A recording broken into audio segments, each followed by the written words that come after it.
In the battle against Boko Haram, America's already there, working with the Nigerian military to train them in the most effective way of defeating the terrorist killers.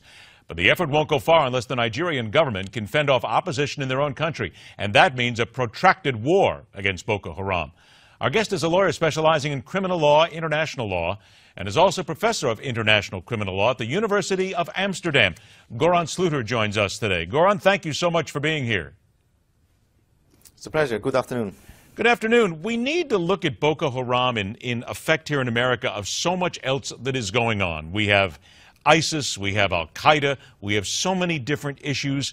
Why should America be concerned about what happens? I mean, the humanitarian, we understand, we get that. But what is it about the Boko Haram inference, what is it about what's happening in Nigeria that will impact America? Well, Nigeria is a huge country. It's the biggest democracy in Africa with almost 200 million people. If it's getting destabilized, it will have consequences for U.S. interests. Also economically, there's a lot of oil in the south.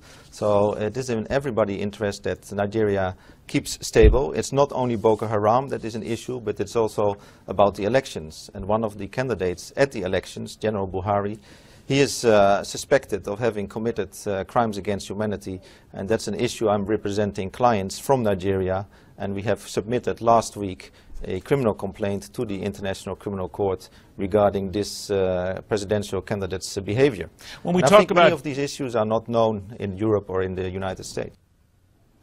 Well, you're right, it's all a matter of degree, but in this case there's clear and consistent evidence that during the last elections in 2011, this candidate incited to violence against the supporters of the other candidates during these elections, and this has resulted in 800 persons being killed and 65,000 persons being displaced. And even according to African standards, in the African context, these are massive crimes, and this person should be held accountable for these crimes. And my clients are seeking justice for the victims of 2011. But what they also sincerely hope is that it will have a deterrent effect for the upcoming elections in a couple of weeks. How horrible are the atrocities in Nigeria on a day-to-day basis with these different governments? I have talked with two victims and their relatives. They have been killed. They have been burned to death in a police station where they were seeking refuge. They were trying to hide from the angry and violent mob. So they are now looking forward to take the case at the international level and to seek justice with the International Criminal Court in The Hague.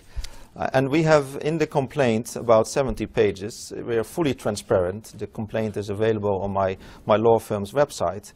We have set out in detail the evidence of this candidate, General Buhari, who has incited in speeches to commit horrible crimes against his opponent's supporters. He wanted to win the election at all costs.